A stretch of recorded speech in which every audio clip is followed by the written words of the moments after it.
Saludos, quien les habla, Felipe Santiago Canepa, siervo de Jesucristo, Señor Dios Todopoderoso, único Dios verdadero, creador de los cielos, la tierra, el mar y la fuente de las aguas. Dios bendito que habita en luz inaccesible, pero que un día tomó la decisión de manifestarte y visitar la tierra.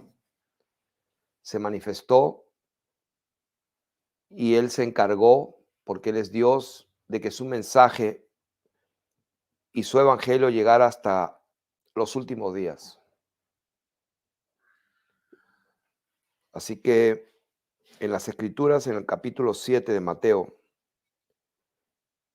están las palabras de ese Señor nuestro Dios Todopoderoso. Quiero leer versículos 13 y 14, donde dice el Señor en su doctrina, en su didache a sus hijos, a su pueblo. Y quiero de una vez decir una verdad absoluta, que hay un pueblo de Dios, que Dios hace diferencia entre su pueblo Israel y los egipcios, como lo estuvimos enseñando en la última intervención que Dios nos permitió dar en la radio. Dios sí hace diferencia. Y quiero decirles que aquí en el capítulo 7 simplemente es la continuación de ese famoso sermón del monte, el de las bienaventuranzas, donde las sociedades bíblicas por alguna razón les pareció pertinente ponerle ese título. Pero lo que se olvidan es del detalle, pequeño detalle, muy importante, es que el primer versículo, ese capítulo 5, donde empieza todo, la Biblia dice, viendo la multitud, cuando Dios manifestado en carne, semejante a los hombres, caminando, comiendo, durmiendo como nosotros, vio una multitud de miles y miles de personas. Yo calculo 20,000 personas por lo menos. ¿Por qué digo esto? Porque en una ocasión dio de alimento a 5,000 hombres sin contar con las mujeres y niños.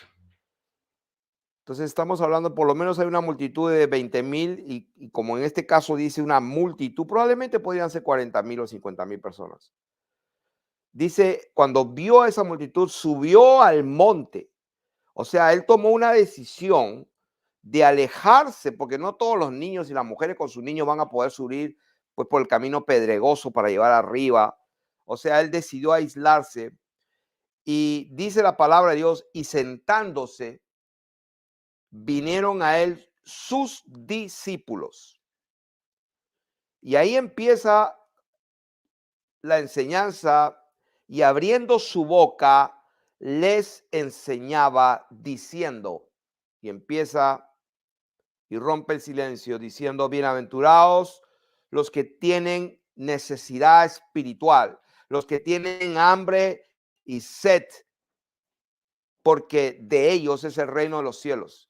Y ahí empieza con en el capítulo 5 empieza y sigue y habla capítulo 5, capítulo 6 y llega al capítulo 7 donde no ha cambiado la situación. Está hablando a sus hijos, a sus discípulos y le dice en el versículo 13, no a todos, a sus hijos, les dice, entren, entrad por la puerta estrecha, porque ancha es la puerta y espacioso el camino que lleva a la perdición, y muchos son los que entran por ella, porque estrecha es la puerta y angosto el camino que lleva a la vida, y pocos son los que la hallan.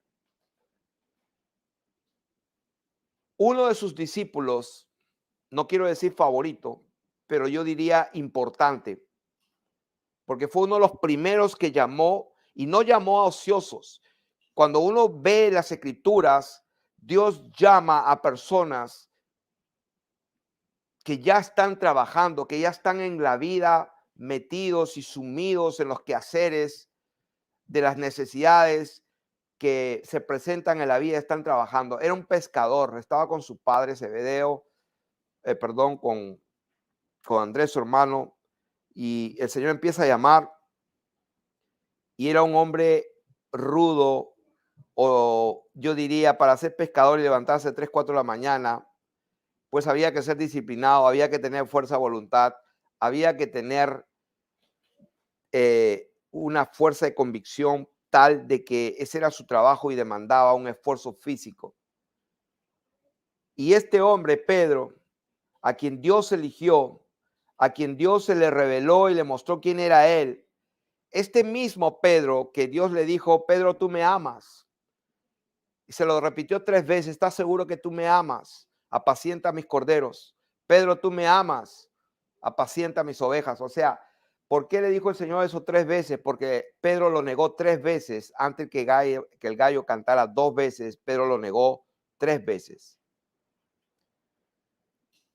Este hombre, después que lloró con lágrimas cuando se dio cuenta que Dios conocía todas las cosas, fue a llorar amargamente porque se dio cuenta que las palabras del Señor se cumplieron.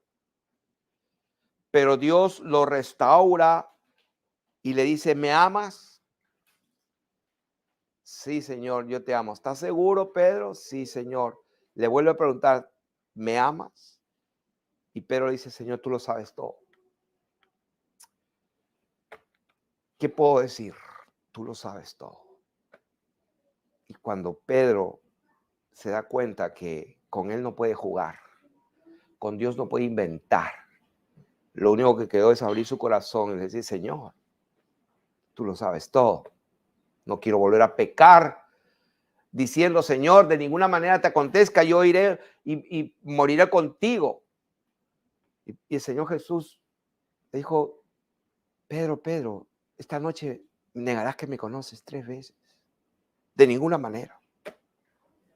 Este hombre, después que pasa lo que tiene que pasar, después que el Señor resucita, este hombre se convierte en un apóstol del Señor con el mensaje del Señor porque ya estaba preparado para dar la palabra de Dios porque él lo conoció en persona y supo con quién estuvo comiendo y caminando por el camino. Era el Dios bendito caminando entre la gente. Y este hombre en algún momento de la historia escribió estas palabras y dijo estas palabras que están registradas en su primera epístola de Pedro, capítulo 4, verso 18. ¿Por qué estoy haciendo énfasis en esto? Porque este no era cualquier hombre. Este hombre fue uno de los 3 que Dios llevó al monte donde él manifestó su gloria y donde ellos, estos 3 varones, pudieron ver la gloria de Dios, como él mismo dice, que no les hemos dado a conocer, dice en su segunda carta, dice, porque no les hemos dado a conocer el poder y la venida de nuestro Señor Jesucristo siguiendo fábulas artificiosas, sino que Pedro mismo dice, sino como habiendo visto con nuestros propios ojos su majestad.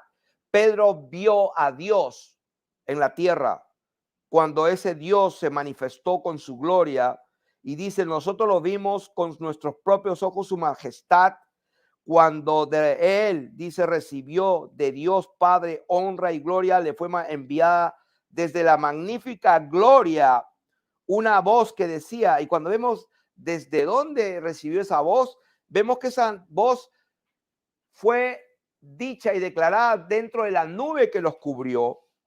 Este es mi hijo amado en el cual tengo complacencia, y nosotros oímos esta voz enviada del cielo cuando estábamos con él en el monte santo. Y este hombre dijo en su primera epístola, capítulo 4, verso 18, dice, y si el justo con dificultad se salva, ¿en dónde aparecerá el impío y el pecador? De modo que los que padecen según la voluntad de Dios encomienden sus almas al fiel Creador y hagan el bien. O sea que estas palabras concuerdan con las palabras de nuestro Señor Jesucristo cuando dice a sus discípulos, a sus hijos: entrad por la puerta estrecha, porque ancha es la puerta y espacioso el camino que lleva a la perdición, y muchos son los que entran por ella, pero estrecha es la puerta y angosto el camino que lleva a la vida, y pocos son los que la hallan. Y este apóstol, discípulo del Señor, escribe casi lo mismo. Si el justo con dificultad se salva. ¿Por qué con dificultad? Porque la puerta es estrecha, porque el camino es angosto, y la palabra de Dios dice que los que padecen, los que padecemos, los que estamos afligidos, los que tenemos prueba, los que tenemos que aguantar las presiones del mundo, de la vida, el Señor dice: todos aquellos que padecen conforme a la voluntad de Dios, según la voluntad de Dios, no padeciendo como ladrones, no padeciendo como estafadores, no padeciendo como fornicarios o adúlteros, no. Estamos hablando que si padecemos perseverando en la verdad, si permanecemos perseverando con convicción en lo que hemos creído, perseverando en la fe en nuestro Señor, lo que Él dijo, que yo estaría con vosotros todos los días hasta el fin del mundo. Por ejemplo, cuando Él dijo que yo soy vuestro pastor, el que habita bajo su sombra y su abrigo, andará bajo la cobertura de él, andará en pastos delicados, lo haré descansar junto a aguas de reposo, lo pastorearé, etcétera. Tantas promesas de Dios. Si nosotros somos sus hijos y él ha prometido protegernos y estar con nosotros, que deberíamos estar confiados en él, que no deberíamos temer lo que nos pueda hacer el hombre. O sea, tantas promesas que tenemos de que él iba a enviar su espíritu para que esté con nosotros para siempre. O sea, hay tanta palabra del Señor de que Él iba a estar con nosotros de todas maneras, y que Él nos está pidiendo simplemente que nos mantengamos firmes sin dudar de su palabra. Pero Él nunca nos prometió que todo nos iba a salir bien. Él nunca nos prometió que no íbamos a tener prueba. Él nunca nos dijo que nos iba a ir bien en el mundo, que en el mundo íbamos a tener paz, en el mundo íbamos a tener felicidad, en el mundo todo nos iba a salir bien. Eso no salió de los labios de nuestro Señor Jesucristo. Lo que salió de sus labios es lo contrario. Él dijo: en el mundo tendréis aflicción. Él nos dijo la verdad porque nos ama. Él nos dijo la verdad porque está interesado en que no nos olvidemos que Él nos lo dijo. Pastor Felipe, parece que quieres dar un mensaje negativo, un mensaje que no gusta a la gente. No, es un mensaje de amor, es un mensaje para estar seguros de quiénes somos, quién es nuestro Dios, y estar completamente seguros de que tenemos la victoria en todas y cada una de nuestras pruebas, en todas y cada una de nuestras aflicciones hay victoria. Él ha prometido que va a estar con nosotros en nuestras aflicciones. Él ha prometido que ninguna tentación, ninguna prueba va a ser mayor de la que podamos resistir. Él sí prometió que va a dar la salida. Él sí prometió que Él va a estar sosteniéndonos. Él sí prometió que su espíritu reposará en nosotros. Lo que no prometió es de que nunca vamos a tener aflicción, nunca vamos a padecer, nunca vamos a tener pruebas. Nunca prometió eso. Y por eso en esta hora queremos enseñar y predicar la verdad acerca de que Dios está con su pueblo, con el Israel de Dios. Solamente para confirmar estas palabras de Mateo capítulo 7, versos 13 y 14, en Lucas capítulo 13, verso 24 dijo lo mismo para que haya un segundo testimonio. Y ahí dice: esforzaos a entrar por la puerta angosta, porque os digo que muchos procurarán entrar y no podrán. Simplemente la doctrina de nuestro Señor Jesucristo nos enseña que nosotros somos llamados a esforzarnos. O sea, en otras palabras, no podemos ser pasivos. No hay lugar para la pasividad.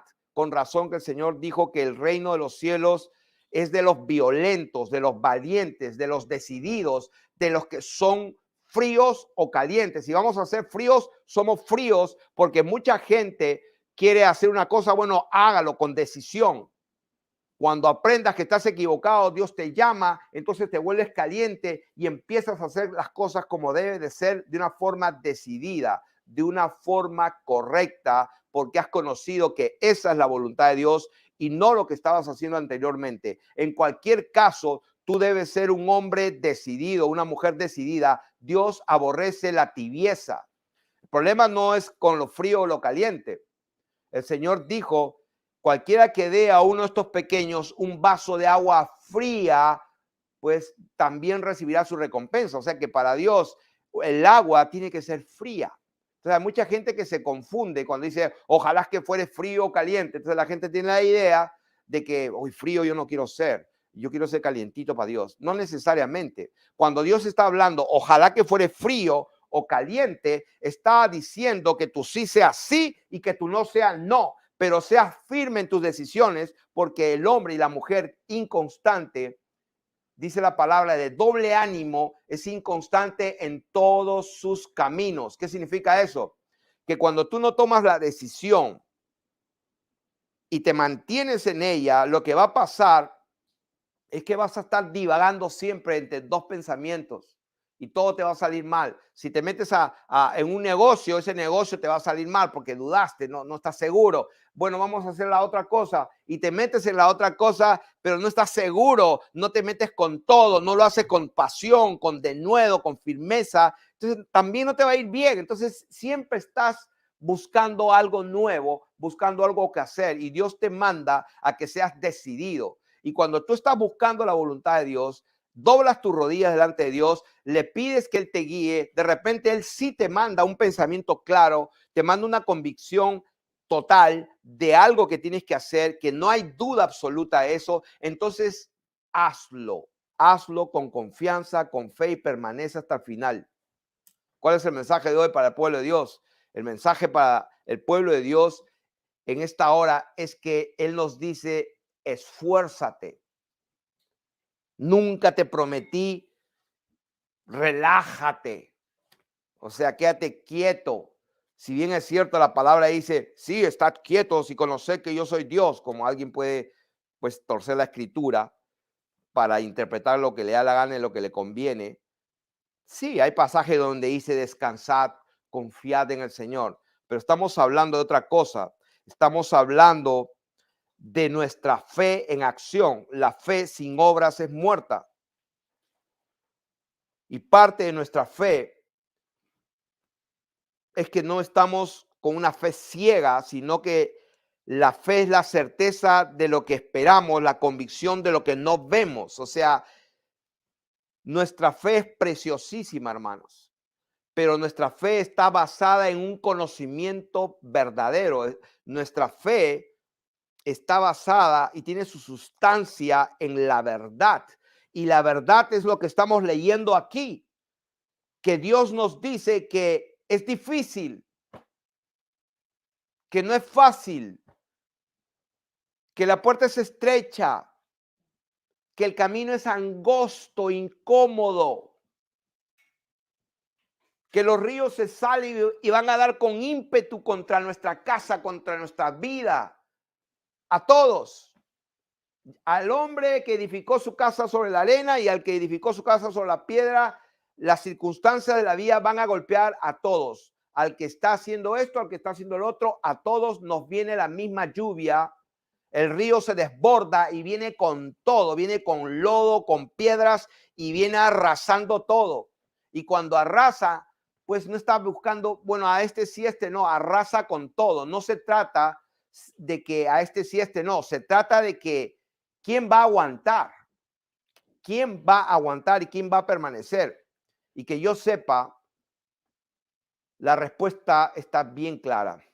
Todo aquel que sabe la verdad, tiene que ponerla por práctica, tiene que ponerla por obra. Todo aquel que oye, me escucha y hace lo que yo le digo, ese es el hombre que edifica su casa en la roca, de tal manera que cuando vienen las lluvias, los ríos se desbordan y golpean los cimientos de esa casa, ese hombre no va a caer. O sea, en otras palabras, Dios nos asegura, hermanos, que vamos a tener aflicción. Perdónenme que se lo diga así, parece negativo, pero, o sea, eso es lo que hay. Eso es lo que hay. Y lo dice, lo voy a leer, porque ese pasaje lo he repetido tantas veces, pero no me acuerdo exactamente dónde está, donde dice, porque es necesario que a través de muchas tribulaciones entremos en el reino de los cielos. A ver, ¿dónde está eso? A ver si lo encuentro rápidamente, pero se los acabo de citar, pero quiero darle el pasaje donde está eso allí, porque es necesario que a través de muchas tribulaciones entremos en el reino de los cielos. Bueno, le doy noticias, no lo encontré. Ustedes pueden buscarlo, se los acabo de citar. La palabra de Dios tiene que habitar en abundancia en nosotros. Está la palabra, eso es lo que dice la palabra de Dios, que es necesario. Entonces, ¿qué estamos enseñando? Estamos predicando y enseñando al pueblo de Dios de que tenemos que estar preparados para permanecer firmes sin fluctuar en nuestra convicción de que Dios está con nosotros. Es un poquito, hermanos.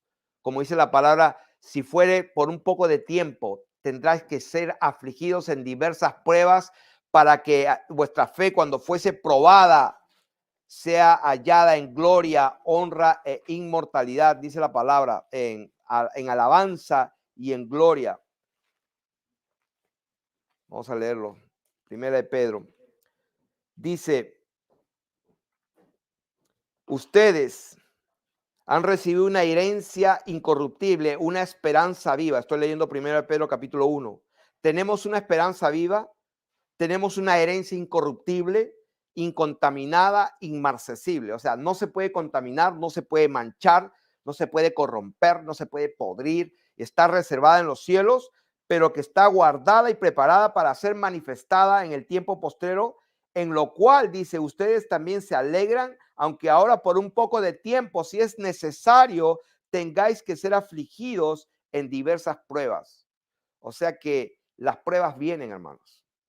Las pruebas vienen absolutamente, pero el Señor quiere que después que pasemos las pruebas, después que nuestra fe esté sometida a las pruebas, que esta fe que tenemos es mucho más preciosa que el oro, aunque se perece, se prueba con fuego, nuestra fe sea hallada en alabanza. O sea, en otras palabras, que después de que pasó la prueba, tú estés glorificando a Dios, estés alabándolo, estés glorificándole, estés honrándolo al Señor cuando llegue esa manifestación gloriosa de nuestra redención.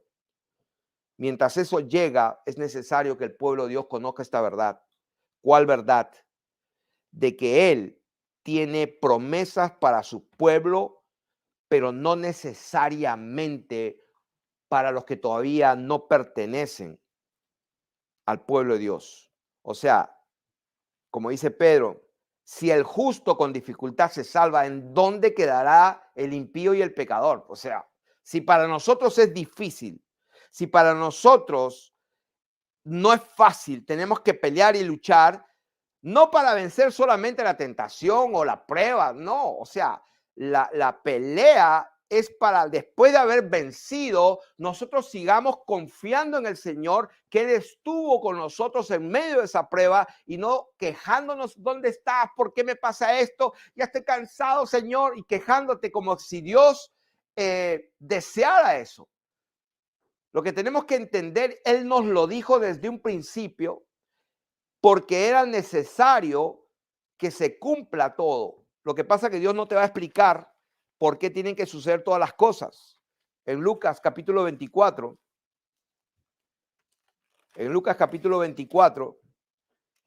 cuando el Señor resucita y se pone a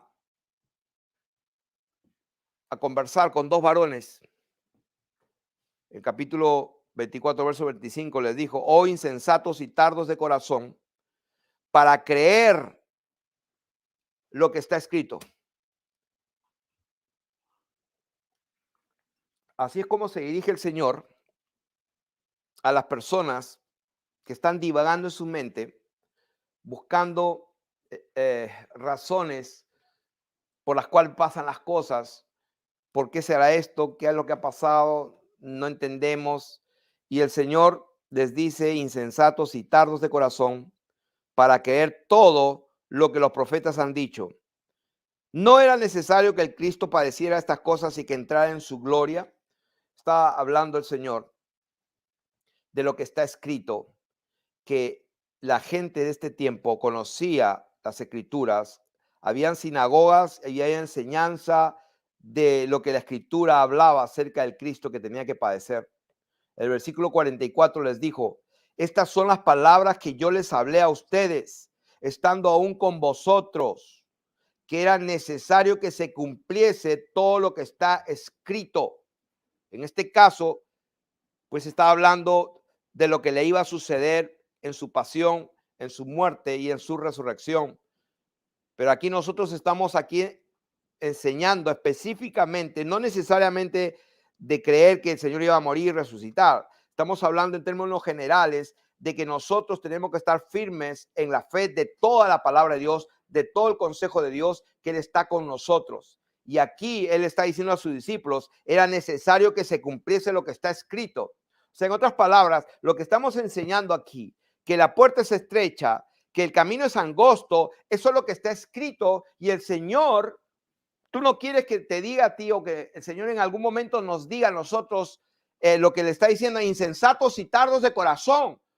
Yo te dije que la puerta es estrecha. Yo les dije que el camino es angosto. Yo les dije que era necesario que a través de muchas pruebas y tribulaciones entren en el reino de los cielos. Yo les dije que el justo se salva con dificultad, porque yo dije que se tienen que esforzar. Yo lo dije. ¿No se acuerdan?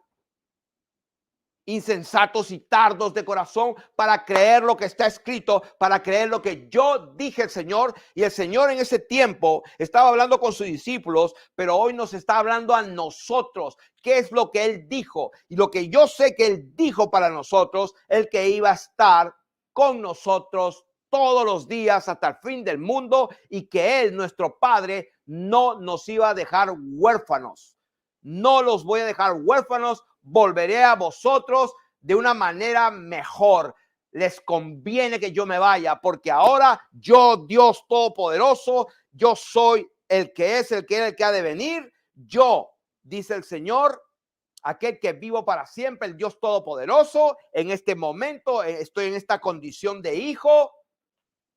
Yo estoy ahora como un padre despojado de mi gloria, pero les conviene que yo ascienda sobre todos los cielos y me siente en mi trono, en el único establecido, hasta que todos mis enemigos sean puestos por estrado de mis pies, dice el Señor. Y se le dio a Él un nombre que es sobre todo nombre, y se sentó, y Él está sentado nuevamente en su lugar de gloria. El Hijo glorificado es el Padre bendito que se despojó un día. Dios se manifestó en carne. Ese es el misterio de la piedad. Dios fue manifestado en carne, visto de los ángeles, predicado a los gentiles, recibido allá en la gloria. Ese mismo Dios nos dijo: yo estaré con vosotros todos los días hasta el fin del mundo. Linda promesa. Pero Él dijo: en el mundo tendréis aflicción. Iglesia, lo que te estoy diciendo es una realidad. Yo estoy sentado aquí con mi esposa. Estoy así enseñando, teniendo un tiempo con la iglesia. Mi hijo compartiendo con su esposa. Estamos teniendo comunión. Pero yo te puedo asegurar una cosa. Yo voy a decir una verdad absoluta. A todas las personas que ahora están comentando, si yo mencionara sus nombres, y ahí están sus nombres, no quiero mencionarlo, pero pues ustedes están allí escribiendo. Si yo menciono cada uno de sus nombres, yo te aseguro, sin temor a equivocarme, que cada nombre que yo menciono, que representa a un hombre que está casado y que tiene sus hijos, que representa a una mujer que estuvo casada y que quizás tiene hijos, que representa a un hombre soltero, que representa a una madre que está sufriendo por sus hijos. Yo te aseguro que cada persona que yo toque es una persona que está siendo afligida, que tiene sus pruebas, que tiene sus tribulaciones, que tiene sus tristezas, que tiene sus frustraciones, que tiene sus lágrimas delante de Dios, porque no sabe qué hacer para que su hijo se salve, no sabe qué hacer para que su esposo se convierta. está orando y orando y padeciendo y llorando y confiando. Entonces, por eso estoy completamente seguro que esta palabra de Dios es pertinente para este momento, porque nosotros, la iglesia del Señor Jesucristo, si bien es cierto que es gloriosa, sin mancha y sin arruga, pero también es una iglesia, como está escrito en la palabra de Dios en Romanos. Lo voy a leer para que sea así directo lo que dice aquí en la palabra del Señor. Sabemos que a los que aman a Dios, todas las cosas le ayudan a bien. Esto es, a los que conforme a su propósito son llamados. A veces esto se habla en las cuatro paredes y dice, abre la Biblia ahí y un montón de pecadores y adúlteros y narcotraficantes ahí reunidos y dice, todas las cosas ayudan a bien a los que aman a Dios. Ah, yo amo a Dios. No, hermanos. Esto es específicamente a los que conforme a su propósito son llamados. Muchos son los llamados, pocos los escogidos. ¿Qué significa eso? Dios amó tanto al mundo que hizo todo lo que tenía que hacer para que el mundo fuese salvo, pero no todos entran por la puerta estrecha, no todos se esfuerzan hasta el final. Y él sabe eso, por eso que dice, pocos son los escogidos, porque él también dijo, pocos son los que entran por la puerta estrecha y pocos son los que caminan por el camino angosto, son pocos. Por eso que acá dice lo que dice, a los que conforme a su propósito son llamados, porque a los que antes conoció también los predestinó para que fuesen hechos conforme a la imagen de su Hijo, para que él sea el primogénito entre muchos hermanos. Y a los que predestinó, a estos también llamó, a los que llamó también justificó, a los que justificó también glorificó. ¿Qué pues diremos a esto? Si Dios es por nosotros, ¿quién contra nosotros? El que no escatimó a su propio Hijo, sino que lo entregó por todos nosotros, ¿cómo no nos dará también con él todas las cosas? ¿Quién acusará a los escogidos de Dios? ¿Sabes por qué la palabra de Dios dice, ¿quién acusará a los escogidos de Dios? Porque hay un acusador. Y ese acusador tiene sus hijos que también nos acusan, que también están maldiciendo. ¿Quién es el que justifica? O mejor dicho, perdón, dice, ¿quién es el que condenará? Porque hay gente que condena. Pues Dios, Cristo es el que murió, más aún el que también resucitó, el que además está a la diestra de Dios, el que también intercede por nosotros. ¿Por qué Dios hoy intercede por nosotros? Porque si Él no hubiera sido manifestado en carne, no hubiera nacido de mujer, no hubiera guardado toda la ley irreprensible, Él no tendría un derecho legal para justificarnos. Por eso que Él tuvo que pagar ese precio. Por eso que tuvo que sentir el dolor real para que nosotros podamos ser justificados. Porque si solamente somos acusados, pues no habría nadie que nos pueda defender, porque hay muchas cosas que son verdaderas, que hemos cometido, que hemos faltado, que nos hemos equivocado, que han traído consecuencias. Pero aquí dice, ¿quién nos va a acusar de todo eso que hicimos? Nadie. ¿Saben por qué? No porque no sea verdad todos los pecados que cometimos y toda la inmundicia que hicimos. La razón por que nadie nos va a poder condenar es porque Dios nos justificó. ¿Cómo nos justificó? Cuando nosotros nos arrepentimos y nos convertimos en nuestros malos caminos. Alguien en el chat preguntó, ¿cuál es su doctrina? Y alguien de nosotros le contesta, pues la doctrina de nuestro Señor Jesucristo, la del arrepentimiento para perdón de pecados. ¿Quién nos va a condenar? Nadie. El Señor mismo es el que pagó el precio. Y Él, en esa condición de hombre, cumplió todo, se sentó en su lugar y de ahora tiene la capacidad de interceder por nosotros. ¿Quién nos separará del amor de Cristo? Tribulación, angustia, persecución, hambre, desnudez, peligro y espada. ¿Qué significa esto? ¿Quién nos va a separar? Acá no está diciendo que no vamos a tener tribulación, no vamos a tener angustia, no vamos a tener persecución, no vamos a tener hambre o desnudez o peligro o espada. Acá lo que está diciendo que estas cosas vamos a tenerlas. Vamos a tener tribulación, vamos a tener angustia, persecución, hambre, desnudez, peligro, espada, sí. Pero Dios va a estar con nosotros y nos va a librar de todas y cada una de ellas. Eso es lo que Él ha prometido, que va a estar con nosotros para poder vencer. Como está escrito, somos más que vencedores en Cristo Jesús. Como está escrito, por causa de ti somos muertos todo el tiempo, somos contados como ovejas de matadero. Antes, en todas estas cosas, ¿en cuál cosas? En la tribulación somos más que vencedores. En la angustia somos más que vencedores. En la persecución somos más que vencedores. En el hambre, en la escasez, somos más que vencedores. En el peligro, en la misma muerte, en la amenaza de muerte, somos más que vencedores. Pero somos más que vencedores por medio y única y con tan solamente el Señor. Por medio, a través y solo por aquel que nos amó. Por lo cual estamos seguros de que ni la muerte, ni la vida, ni ángeles, ni principados, ni potestades, ni lo presente, ni lo porvenir, ni lo alto, ni lo profundo, ni ninguna otra cosa creada nos podrá separar del amor de Dios que es en Cristo Jesús, Señor nuestro. Nada nos podrá separar del amor del Dios Todopoderoso que se hizo hombre y en esa condición pagó el precio y nos ha amado tanto que nos ha perdonado todos nuestros pecados y nunca más se acordará de ellos. Bendito sea el nombre de nuestro Señor Jesucristo. Gracias, Señor, porque tú eres bueno y tu misericordia es para siempre.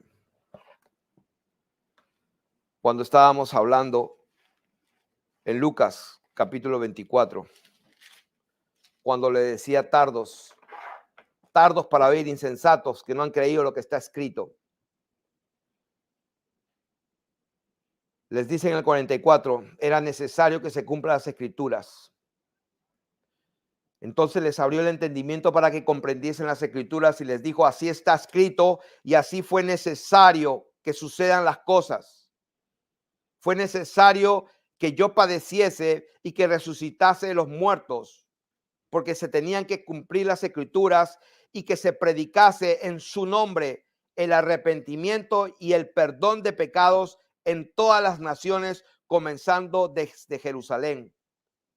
Para aquel que preguntó cuál es su doctrina, esta es nuestra doctrina, que vayamos y predicamos en su nombre. Nosotros predicamos en el nombre de Jesús, como está escrito, todo lo que hacéis, sea de palabra o de hecho, hacerlo en el nombre de Jesús. Como está escrito, no hay otro nombre dado a los hombres bajo el cielo en que podamos ser salvos, sino en el nombre de Jesús. Y a él se le dio un nombre que es sobre todo nombre para que toda rodilla y toda lengua confiese que Él es el Señor en los cielos, en la tierra y debajo de la tierra, porque no hay otro nombre, solamente el nombre Jesús. Entonces, ¿nosotros qué hacemos? Bautizamos en ese nombre que es sobre todo nombre, en el nombre de Jesús. Pero cuando tú empiezas a someterte a la palabra, empiezan los religiosos, empiezan los adoctrinados, empiezan aquellos que tuercen las escrituras y no son humildes para reconocer que han estado equivocados por 20 o 30 o 40 años y han edificado imperios y reinitos con todas sus cositas y tienen un reinito ahí, están reinando según ellos en su reino. Pero el día que se sometan a la palabra de Dios y bauticen en el nombre de Jesús, en el nombre es el nombre bendito del Padre. Él es el Padre. Él es el Padre que vino en esa condición. Yo seré el Padre y Él me será a mi hijo. Cuando introduce al primogénito. Adórenle de todos los ángeles. ¿Dónde? Adórenlo porque Dios está viniendo a visitar la tierra. Acaba de nacer de una mujer. Bendito sea el nombre del Señor. Entonces, que se predicase en su nombre el arrepentimiento y el perdón de pecados en todas las naciones. Y vosotros sois mis testigos de estas cosas, y aquí yo enviaré la promesa de mi Padre sobre vosotros, pero quedaos vosotros en la ciudad de Jerusalén hasta que seáis investidos de poder desde lo alto. Y esto es el Espíritu de Dios. Él ha prometido, iglesia, para poder tener victoria sobre las aflicciones, sobre las pruebas, sobre las enfermedades, sobre la tristeza, sobre la angustia, sobre la ansiedad, sobre el temor, necesitamos la promesa del Padre. ¿Cuál es la promesa del Padre? Que Él prometió que Él iba a suministrar su espíritu sobre nosotros. Cuando Él estuvo con sus discípulos, sopló porque Él estaba allí y les dijo, recibid el Espíritu Santo. Y les dijo, pero ¿saben qué? Les conviene que yo me siente en mi trono de gloria. Y desde allí voy a suministrar mi espíritu a toda criatura.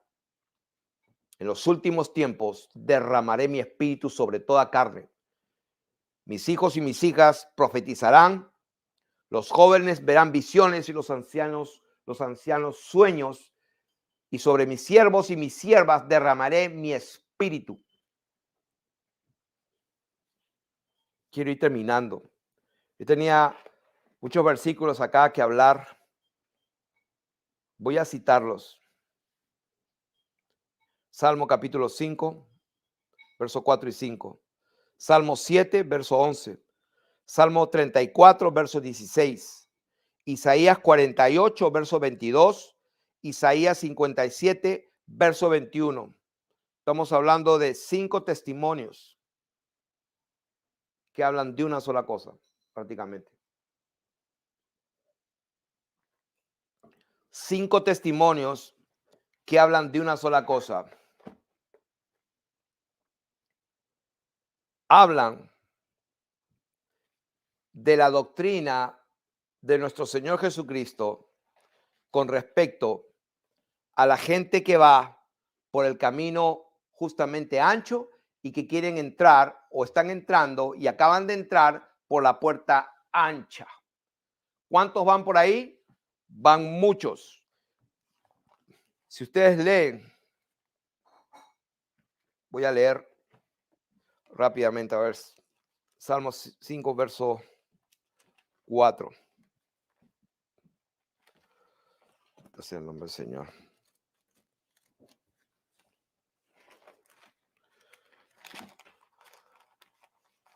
Salmo 5, 4 y 5 dice,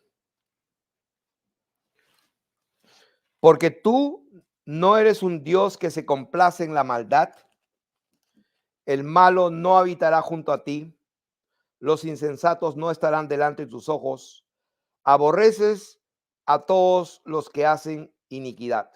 O sea que les invito a que busquen este versículo en cualquier versión bíblica, hasta en las más podridas de las versiones, no porque la palabra sea podrida, sino por la interpretación y la traducción que se han atrevido a hacer los seres humanos. Hasta en las más podridas no creo que hayan podido torcer las escrituras. Acá dice la palabra de Dios que Él aborrece a todos los que hacen iniquidad y destruirás a los que hablan mentira. El capítulo 7, verso 11 dice, Dios es juez justo y Dios está airado. Si alguien no sabe lo que significa airado, está enojado contra el impío todos los días. O sea, estoy citando escrituras para romper paradigmas mentales de doctrinas equivocadas. Estamos empezando esta enseñanza diciendo que Él vio una gran multitud y los dejó allá abajo en la llanura y se subió y se sentó con sus discípulos, y a los discípulos les dijo lo que les dijo: entren por la puerta estrecha, vayan por el camino angosto, porque pocos son los que van por ahí. A sus discípulos. Entonces hay gente que no le gusta escuchar esto, que Dios está airado contra el impío todos los días. Dios está airado con los homosexuales todos los días. Entonces yo veo en YouTube, en la televisión, gente que se pone a hablar de Dios y son homosexuales y que Dios ama a todos. Quiero darle noticias: Dios está airado con todos ustedes. En el Salmo 34, verso 16, Dice, la ira del Señor contra los que hacen mal, para cortar de la tierra la memoria de ellos. Claman los justos y el Señor oye y los libra de todas sus angustias. Cercano está el Señor a los quebrantados de corazón y salva a los contritos de espíritu. Muchas son las aflicciones del justo, pero de todas ellas le librará el Señor. O sea, estamos dando más testimonio de lo que acabamos de enseñar. Que hay angustia, hay espada, desnudez, escasez, sí, pero en todas estas cosas, aquí dice, muchas son las aflicciones de justos, pero de todas ellas Él le librará al Señor. Dios no nos ha prometido que no vamos a tener tribulación. Él nos ha prometido que de todas ellas nos va a librar. El problema está que la gente no le gusta la palabra de Dios que dice que la ira de Dios está contra todos los que hacen iniquidad. Isaías capítulo 48. Verso 22. Dice la palabra de Dios. Este versículo para todos aquellos que quieren la verdad completa. Isaías capítulo 48, verso 22 dice, no hay paz para los malos, dijo el Señor. No hay paz para los malos.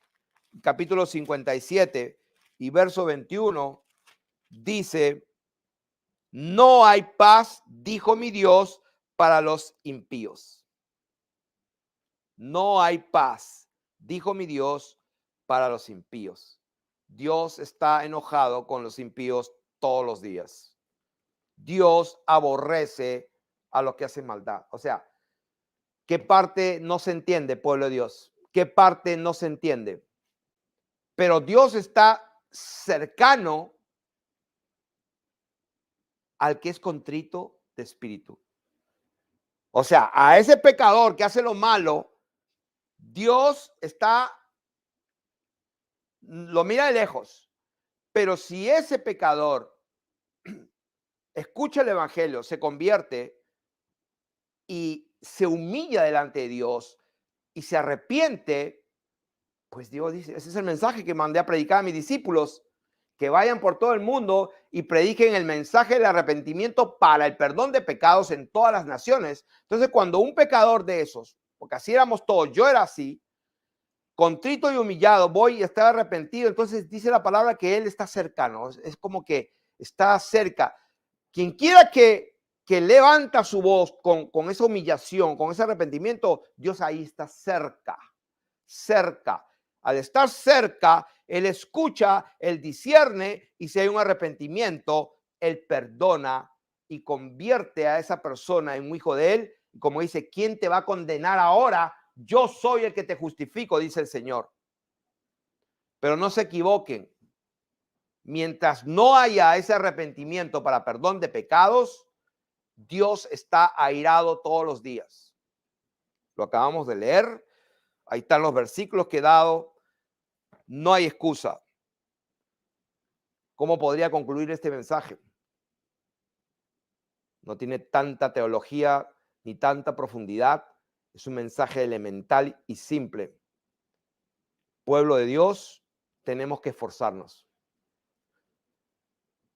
Porque el Señor nos asegura la victoria. Nos asegura que la batalla la vamos a ganar cada vez que la peleemos con Él, haciendo lo correcto delante de Él, pero va a haber día malo. Por eso el Señor nos dice, fortaleceos en el Señor y en el poder de su fuerza cuando venga el día malo. Así que con esto me voy a despedir. Espero que hayan sido bendecidos y que el Israel tenga paz en su Dios, permanezcan firmes en la fe hasta el final. Bendiciones.